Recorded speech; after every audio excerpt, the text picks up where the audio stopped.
aujourd'hui à la fac de droit de Toulon, donc je suis d'autant plus sensible à votre présence. Comme nous ne sommes pas très nombreux, je propose que l'on fasse, plutôt qu'une grande conférence que vous écouteriez passivement, que l'on discute, que l'on fasse ça de façon assez interactive. Le thème que vous m'avez demandé de traiter, c'est la dette grecque. Maintenant, je vous explique un petit peu qui je suis et qui je ne suis pas. Je ne suis pas un grand ponte économiste qui serait capable et surtout légitime pour vous présenter des théories économiques sur la soutenabilité ou pas de la dette grecque. Je ne suis pas non plus juriste.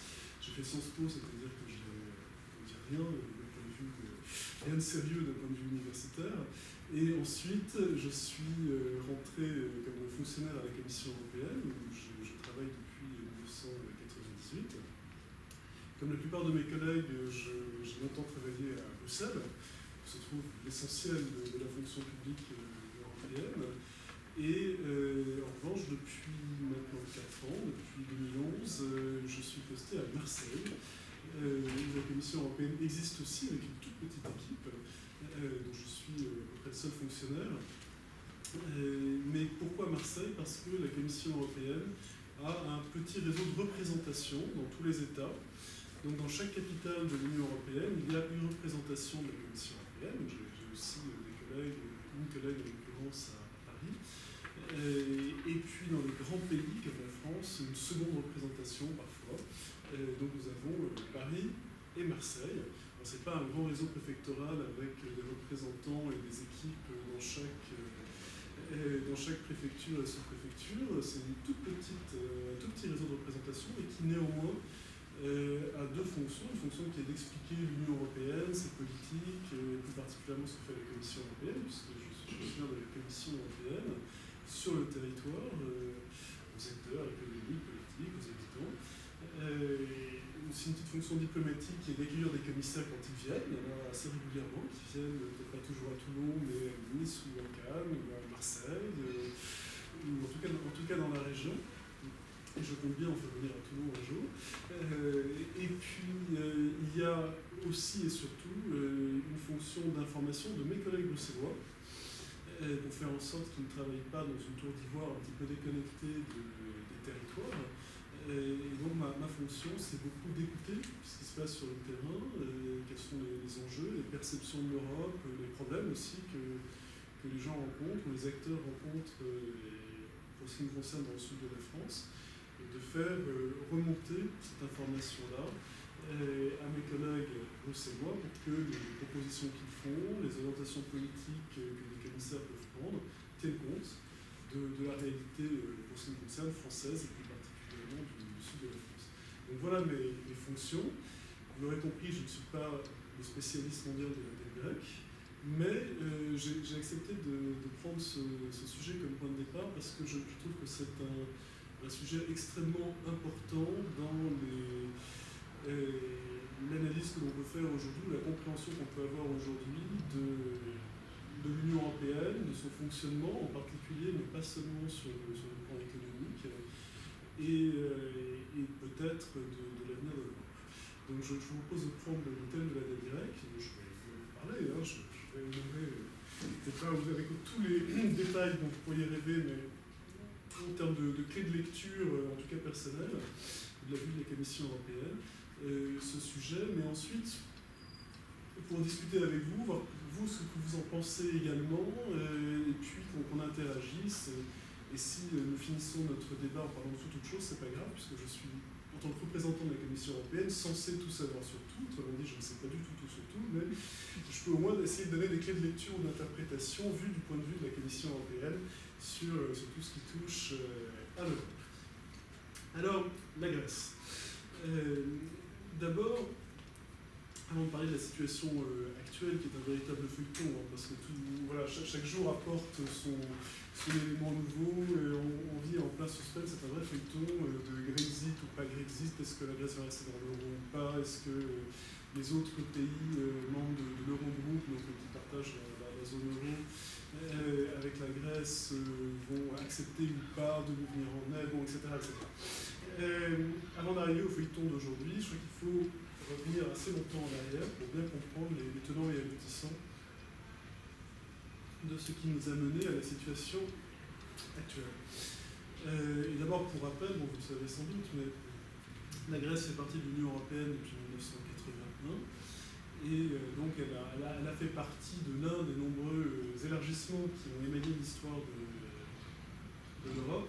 Ce qui est intéressant, c'est que l'élargissement, l'arrivée de la Grèce dans l'Union européenne, ce qui ne s'appelait pas à l'époque l'Union européenne, mais la Communauté économique européenne, s'explique par des motifs plus politiques qu'économiques.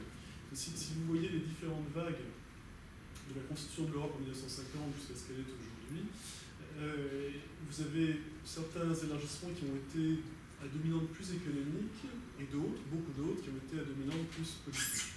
Qu'est-ce que je veux dire par là? Eh bien, déjà, la création de la première communauté européenne, la CECA, en 1950, c'est un acte beaucoup plus politique qu'économique, même si on y parle d'économie, on y parle de mettre en commun le charbon et l'acier. Mais pourquoi le charbon et l'acier? Pas par hasard, pas parce que ce sont des gros marchés économiques, mais parce que c'est avec le charbon et l'acier qu'on fait la guerre. L'acier pour faire des munitions ou des tanks, le charbon pour faire fonctionner les usines d'armement. Et donc, mettre en commun le charbon et l'acier, c'était très clairement dans l'esprit des fondateurs de cette première communauté européenne, rendre la guerre impossible entre les pays fondateurs, et en particulier entre la France et l'Allemagne. Et si vous regardez, on approche du 9 mai qui est la fête de l'Europe. La fête de l'Europe, pourquoi? Parce que c'est le jour où le ministre des Affaires étrangères français, Robert Schuman, a proposé formellement de créer cette communauté européenne du charbon et de l'acier. Dans son discours, et dans ensuite le préambule et le texte du traité CECA, puisque les juristes ont regardé les textes, eh bien, vous voyez très clairement une aspiration politique à une fédération européenne, à une union politique qui n'a pas eu lieu, en tout cas pas tout de suite, puisque très rapidement une proposition d'union politique a été faite, a été refusée, une proposition d'armée européenne également avec la communauté européenne de défense a été faite, a été refusée par la France pour différentes raisons. Mais ce n'est pas le sujet d'aujourd'hui, donc je n'y rentre pas, mais simplement je voulais rappeler au début que voilà, l'Union européenne, dès le départ, même si elle passe par l'économie, elle est politique. Et ensuite, si vous regardez ces cycles d'élargissement dont j'ai parlé, dans les années 70, vous avez en 73 l'arrivée, un élargissement, disons, nordique et anglo-saxon avec le Danemark, le Royaume-Uni, l'Irlande, qui a plutôt une vocation économique. L'intérêt du Royaume-Uni en particulier est plutôt économique que politique, évidemment. Mais ensuite, dans les années, la vague des années 1980, c'est 1980 la Grèce, 1986 l'Espagne et le Portugal. Là, on est vraiment dans le politique. Pourquoi? Parce que ce sont des pays, 3 pays, qui ont rejeté la dictature dans les années 70. Et c'est parce qu'ils ont rejeté les dictatures, les régimes dictatoriaux, et qu'ils ont épousé les valeurs de démocratie, d'état de droit, de pluralisme politique, etc., qu'ils peuvent rejoindre le camp, entre guillemets, européen des démocraties. Années 90, vous avez une vague d'élargissement plutôt économique, l'Europe du Nord, scandinave, et l'Autriche. Et puis, année 2000, vous avez bien sûr une vague éminemment politique d'élargissement avec tous ces pays de l'Est, de l'Europe centrale et orientale, qui rentrent dans l'Union européenne après avoir rejeté les dictatures, le totalitarisme communiste. Donc, la Grèce, clairement, c'est un acte politique de rentrer dans l'Union européenne. C'est un sujet de très grande fierté pour le peuple grec, il ne faut surtout pas l'oublier.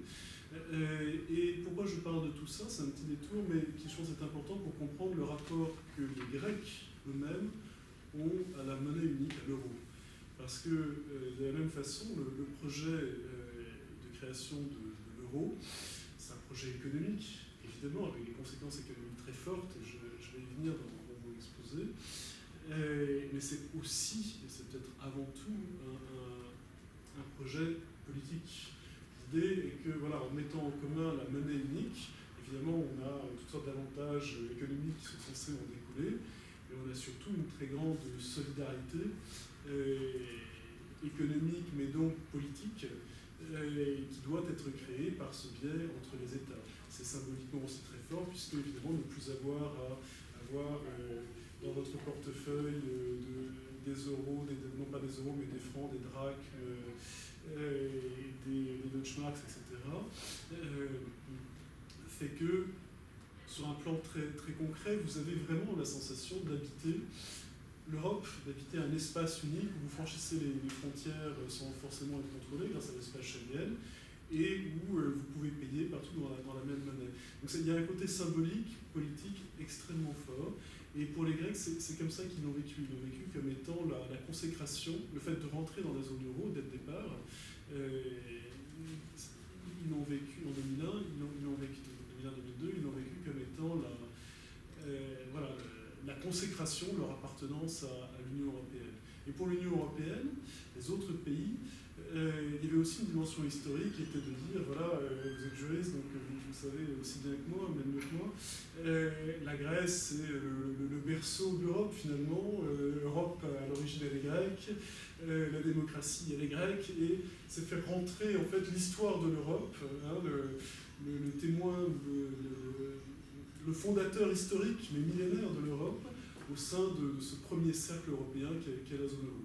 Alors l'économie évidemment a joué, mais il faut dire il faut admettre qu'au moment où on décide de qui fera partie ou ne fera pas partie du club euro, on regarde la politique au moins autant que l'on regarde l'économie. Et en plus, c'est facile d'en faire l'histoire a posteriori, de dire aujourd'hui la Grèce n'aurait jamais dû faire partie de la zone euro, j'ai beaucoup entendu, c'était sans doute vrai sur le plan économique. Et je vais vous expliquer pourquoi. Mais il faut se rappeler qu'à l'époque, fin des années 90, tout début des années 2000, c'est pas ça qu'on regardait. On se disait, voilà, l'Union européenne, et plus particulièrement la zone euro, ça va être une zone économique forte, où les forts pourront se porter caution d'une certaine façon pour les plus faibles, et même si la Grèce n'était pas tout à fait parfaite sur le plan économique, loin de là, voilà, la dynamique sera positive. Et on n'imaginait pas du tout à quel point, dans un contexte de crise que l'on imaginait à l'époque, la déstabilisation d'un petit pays pourrait porter comme danger pour le reste de la zone. Et puis, période plus optimiste, voilà, on se fait une certaine confiance mutuelle, et en particulier, on ne regarde pas de trop près au compte public des uns et des autres. Et puis on imagine, sans regarder de trop près, que finalement nous sommes tous des États avec grosso modo ce que nous Français, ou eux Allemands, puisque l'Allemagne aussi a accepté évidemment que la Grèce fasse partie de la zone euro, considèrent comme étant les caractéristiques habituelles d'un État tel qu'on le connaît, c'est-à-dire un État, il y a un cadastre, on lève des impôts, il y a une certaine confiance dans les institutions étatiques, il y a une certaine confiance dans les statistiques aussi. L'INSEE, pour nous, c'est quelque chose de solide.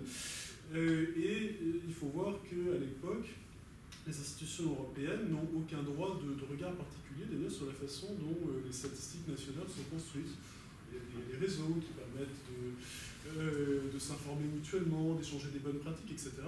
Mais la façon dont les statistiques européennes sont construites, c'est que chaque État, chaque administration, chaque institut de statistique national fournit ses statistiques à l'institut, ces chiffres à l'institut européen qui s'appelle Eurostat, qui les harmonise selon des règles qui nous sont propres, et puis fournit des statistiques pour l'ensemble de l'Europe. Et donc, à ce compte-là, les chiffres fournis par la Grèce sont peut-être pas magnifiques, mais sont raisonnables. Ils nous permettent d'espérer que la Grèce économiquement supporte bien le choc et les contraintes de la solidarité européenne au sein de la zone. Donc, pour ces raisons économiques, mais surtout politiques, la zone euro Princeps, celle qui débute, en tout cas dans le porte-monnaie en 2002, dans la stabilisation des monnaies un petit peu avant, comprend la Grèce. Et tout va bien, puisque rappelons-nous aussi que tout le monde fait confiance à cette nouvelle zone euro. L'euro, après le Big Bang de la création de cette monnaie et de la suppression des anciennes monnaies nationales, est immédiatement considérée comme une monnaie forte. Elle s'apprécie beaucoup par rapport au dollar. Elle Elle devient très vite une monnaie de réserve internationale. Elle s'impose non seulement dans nos porte-monnaies, mais aussi dans les banques centrales du monde entier. La Banque de Chine a dans ses réserves beaucoup d'euros. Au contraire, c'est très apprécié parce que ça permet de rééquilibrer un petit peu la dépendance que les grandes banques centrales mondiales avaient par rapport au dollar. Et donc même si elle n'est pas aujourd'hui à parité avec le dollar dans les échanges internationaux, par exemple le pétrole sur les marchés mondiaux se négocie encore en dollars évidemment, mais néanmoins l'euro est une grande monnaie de réserve et une grande monnaie d'échange au plan mondial très rapidement. Cette confiance se reflète aussi au niveau des taux d'intérêt, puisque auparavant il y avait des différences extrêmement importante entre les taux d'intérêt que les investisseurs mondiaux, les épargnants, les États, les institutions financières mondiales exigeaient du trésor allemand, qui a toujours fait figure de référence en Europe, par rapport aux autres trésors des autres États qui étaient jugés moins fiables. Et il y a eu régulièrement dans l'histoire de l'Europe des crises de confiance qui ont amené à des pics dans les taux d'intérêt de pays jugés faibles ou peu fiables. À partir de la création de l'euro, c'est un miracle. Tous les taux d'intérêt des bons du trésor, des dettes émises par les différents États membres de la zone euro convergent et deviennent quasiment négligeables. C'est-à-dire que si les taux d'intérêt exigés de l'Allemagne sont de l'ordre de, mettons, 2 à 3%, les taux exigés des autres pays seront peut-être jusqu'à 1,5%, ou 1% plus élevé, mais bien plus. Donc, c'est vraiment présenté comme un succès fantastique, voilà, et l'euro, à cette période, bénit tout le monde, ou presque. On pourra parler de l'inflation et de la perception de l'inflation que certains ont pu avoir à cette époque. Mais globalement, c'est considéré comme un succès. Et puis arrive 2007, et la crise qui nous vient des États-Unis, qui est d'abord une crise financière, une crise bancaire et financière. En 2007-2008. Cette crise déstabilise énormément l'Union européenne, qu'elle touche très, très fortement. Vous vous en rappelez probablement, ce n'est pas le sujet du jour, donc je ne vais pas approfondir cela, mais enfin voilà, défaillance de banques importantes, sauvetage extrêmement coûteux de certaines autres banques, y compris en Belgique, bon, etc. Et voilà. Et puis tous les pays, mais notamment l'Espagne, la Grèce, se voient très, très fragilisés dans les institutions financières, avec un coût très fort pour l'économie, les contribuables, etc. Les mesures de sauvetage qui sont nécessaires pour rafistoler les banques, et plus précisément renforcer leurs fonds propres en urgence, de façon à leur permettre de survivre, font que et puis les mesures par ailleurs pour relancer l'économie, il y a des plans de relance à l'époque qui sont négociés au niveau européen et puis qui sont aussi donnés au niveau national, font que les déficits publics et donc les dettes publiques par suite explosent dans toute l'Europe, y compris en France d'ailleurs. Mais ça fait aussi que, comme voilà, le lent chemin vers les critères de Maastricht, qui était la trajectoire, peut-être pas aussi rapide qu'on l'aurait souhaité, mais néanmoins commune, qui était menée dans les années 2000, ce lent chemin est brutalement interrompu, et au contraire, on a une explosion rapide en un an des déficits et des dettes, en 1 ou 2 ans, fait que globalement, les investisseurs commencent à regarder de plus près ces déficits et ces dettes. Et en s'intéressant en particulier au déficit et à la dette grecque, les institutions financières internationales se rendent compte que la confiance avait été probablement, certainement, trop rapidement donnée, et qu'en réalité, le déficit grec est beaucoup plus élevé que ce qui avait été annoncé par les instituts statistiques. Beaucoup plus élevé, c'était 3%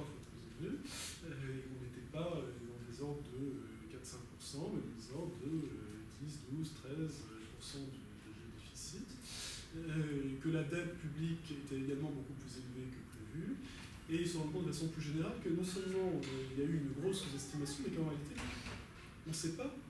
On ne sait pas parce qu'il n'y a pas en Grèce, on s'en rend vraiment compte, ou on en prend la mesure à ce moment-là, de statistiques fiables, d'instruments fiables de mesure, de comptes publics dignes de ce nom. Tout ça, en Grèce, ça n'existe pas. Et là, on est en 2009-2010, survient la seconde crise européenne, qui n'est plus seulement une crise des banques et des institutions financières et de l'économie derrière, mais qui est une crise de confiance dans la soutenabilité, la capacité des États, des autorités publiques parfois plus généralement, à rembourser leurs dettes. Et cette crise de confiance touche en particulier et en premier lieu les plus faibles, donc en premier lieu la Grèce. Ce qui est important de garder à l'esprit, c'est que ce n'est pas une crise de l'euro au sens propre. L'euro, il continue d'être surévalué, de flotter au-dessus du dollar magnifiquement, il est très stable, il continue d'être une monnaie de réserve des banques mondiales, des banques centrales mondiales. L'euro, lui, va très bien. En revanche, donc on a beaucoup parlé de crise de l'euro, mais c'est un terme impropre et que je vous invite à ne pas employer, parce qu'on le voit encore aujourd'hui, l'euro, il va toujours très bien. La seule façon dont l'euro a été impacté, si vous voulez, dans les esprits en tout cas, c'est qu'on a commencé tout de suite à parler, au moment de cette crise de confiance, sur le remboursement de la dette, de la nécessité peut-être que la Grèce ou d'autres pays quittent la zone euro. D'accord ? Mais l'euro en tant que tel, il n'y a pas eu de crise de l'euro, il n'y en a toujours pas. L'euro, il va très bien. En revanche, crise de la dette, oui. Crise de la dette extrêmement forte, et c'est là que le miracle créé par la création de la zone euro au début des années 2000 disparaît, vole en éclats, parce que les taux d'intérêt exigés des États se redifférencient soudainement, extrêmement fortement, et en particulier vis-à-vis de la Grèce. Les investisseurs internationaux, les institutions financières internationales vont demander non plus 4%, mais 10%, 15%, 20%, 25% de taux d'intérêt annuel au plus fort de la Grèce. Et avec quel résultat ? Bien évidemment, un cercle vicieux qui se met en place, terrible, puisque de quoi est composée la dette ? Elle est composée évidemment de l'accumulation année après année des déficits. Et de quoi sont composés les déficits ? Ils sont composés évidemment de l'excédent de dépenses des États par rapport à leurs recettes. Et cet excédent de dépenses est composé notamment du service de la dette, c'est-à-dire des intérêts qu'il faut payer tous les ans pour rembourser la dette passée. D'accord ? Si je prends l'exemple de la France, même en France, le premier poste annuel de dépenses du gouvernement, c'est pas l'éducation, c'est pas cette belle université, c'est pas la défense dont on parle beaucoup ce matin parce que on veut justement déterminer le montant des dépenses en la matière. C'est la dette, plus exactement, plus précisément, c'est les intérêts de la dette. Plus de 40 milliards d'euros en France tous les ans. Donc si vous imaginez qu'en France, où la dette est autour de 90% du PIB, aujourd'hui, et avec des taux d'intérêt bas, qui sont restés bas sur toute la période, le premier poste, la première charge de l'État, c'est les intérêts de la dette. Vous imaginez bien qu'en Grèce, c'est non seulement le premier poste, mais je dirais presque le poste principal. Et c'est pour ça que l'on a en permanence, depuis cette crise grecque, ce psychodrame qui se joue et se rejoue et se rejoue de mois en mois, qui est est-ce que la Grèce va pouvoir honorer ses remboursements, et en particulier ses remboursements d'intérêts, avant même de parler du capital. Et c'est pour ça que malgré tous ces psychodrames, j'anticipe un petit peu sur la suite, mais la Grèce, qui était au moment de la crise de confiance de 2009-2010 autour de 120% du PIB de dette, aujourd'hui à 170%. Parce que malgré toutes les mesures qui ont été prises, et je vais y venir, elles sont massives, pour aider la Grèce et pour que la Grèce réduise ses dépenses publiques, malgré toutes ces mesures, les intérêts ont continué les remboursements de dettes ont continué à s'accumuler. et à faire en sorte que c'est simplement cette année, si tout va bien, qu'après prise en compte du poids des remboursements des intérêts de la dette,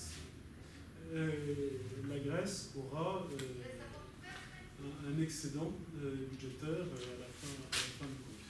Et donc, c'est simplement à partir de cette année que la Grèce, enfin de l'année dernière, que le poids de la dette en pourcentage du PIB grec commence à se stabiliser. Donc voilà en quoi consistait la crise grecque. Maintenant, quelle réponse? Et avant d'en arriver même aux réponses, je vais dire un tout petit mot sur la perception qu'on a pu avoir de cette crise, à la fois en Grèce et à l'extérieur. La perception en Grèce, de la population grecque, hein, 10 millions de personnes en Grèce, à peu près, la perception des Grecs, ça a été une crise de confiance, pour ce qui les concerne, pas vis-à-vis de la dette publique, mais vis-à-vis de leurs dirigeants. Énorme, parce qu'ils se sont rendus compte que voilà, leurs dirigeants ne dirigeaient pas grand-chose, et même si auparavant en Grèce on pouvait, mais plutôt de façon légère, dans une discussion politique, dans les cafés, sur les terrasses, dire ah oui, la politique, tout ce qu'on a pu, là, ça commençait à avoir un coup sérieux, comme je vais le développer. Donc, très forte crise de conscience par rapport aux deux partis qui s'étaient partagé le pouvoir depuis 1974, depuis la chute de la dictature de la régime communautaire, à savoir le PASOK du côté gauche, les socialistes, et Nouvelle Démocratie du côté droit, qui étaient des partis connus pour avoir développé des systèmes clientélistes extrêmement développés en Grèce. Donc c'est pas la politique des partis telle qu'on peut la connaître en France, je ne sais pas tout à fait fait en France, mais enfin c'était pas du tout le même type de politique qu'en Grèce. Donc, crise de confiance politique dans le système politique grec extrêmement forte. Et c'est pour ça qu'à partir de ce moment-là, on commençait à voir émerger des partis tiers qui apparaissent comme des recours, alors qu'ils étaient totalement inexistants auparavant, ou presque inexistants. C'est des partis plus anciens, ou des coalitions de partis plus anciennes, mais qui ont vraiment émergé à partir de cette crise. Je pense du côté gauche, extrême gauche, à Syriza, qui est la coalition des partis qui correspondrait ici en France au front de gauche, pour dire les choses simplement. Et je pense à droite, à l'extrême droite, à Aube Dorée, qui est un parti néo-nazi. Aube Dorée, j'éviterai de le comparer au Front National, hein, on parle de l'extrême droite, mais là on parle de l'extrême droite néo-nazie, non seulement raciste, mais violente, et dont les dirigeants sont tous pour l'instant, ou presque tous, traduits devant la justice pour des affaires, non seulement de l'investigation financière, mais aussi de meurtres, de violences racistes, etc. Donc voilà, c'est de l'extrême droite au sens le plus extrême et le plus dur qu'on puisse imaginer. Syriza, j'éviterai aussi de le comparer entièrement au front de gauche. Pourquoi? Parce qu'il y a des aspirations sociales fortes, politiques, voilà, une politique sociale et économique différente, hein, qui correspond bien à la tradition de la gauche, si je puis dire. Mais en même temps, c'est ça la grande différence, et c'est pour ça que j'ai commencé en parlant beaucoup de l'histoire de la Grèce et de ce que l'euro représentait pour eux. C'est un parti qui, comme encore 70% des Grecs aujourd'hui, veut rester dans la zone euro. Syriza, ce n'est pas un parti anti-Union européenne, c'est encore moins un parti anti-euro. Syriza veut rester à tout prix dans la zone euro. Parce que l'euro, c'est la fierté des Grecs. C'est leur passeport européen. C'est le signe concret qu'ils font partie de l'Union européenne. Et c'est même assez émouvant d'entendre parfois, j'ai entendu à plusieurs reprises des dirigeants de Syriza parler de l'euro en disant mais voilà, l'euro c'est notre bien commun, on veut le conserver. Simplement, on veut des politiques différentes autour, on veut qu'on considère la Grèce différemment, on veut qu'on nous laisse les moyens de rembourser notre dette tout en préservant le minimum de notre société, mais l'euro, on y tient. Donc, lorsque Syriza a gagné, on a entendu des cris de victoire en France de tous les côtés politiques, surtout du Front National d'un côté et du Front de gauche de l'autre, qui nous disaient ben voilà, c'est nos idées qui l'emportent en glace. Ni l'un ni l'autre, absolument pas. Oui, pour ce qui est des questions de justice sociale, d'égalité, bon voilà, ça oui. Mais par contre, sur le plan économique et en particulier du rapport à l'Europe et du rapport à l'euro, non, au contraire. En même temps, donc là je parlais des perceptions internes à la Grèce de cette crise par rapport à l'euro. Maintenant, quelques mots sur la perception externe. Et là, donc, comment les autres pays de l'Union européenne ont vécu cette crise et perçoivent la Grèce depuis 2009-2010. Et là, ça a été, je dirais, un grand révélateur et un grand polarisateur aussi des pays d'Europe. Pourquoi? Parce que vous avez ceux qui ont eu un petit peu le cœur sur la main au début, cette idée, il faut aider la Grèce. La Grèce est en difficulté, c'est un des nôtres, il faut les aider. Notamment les pays du Sud qui sentaient que si la Grèce devait sortir de la zone euro ou rentrer dans une crise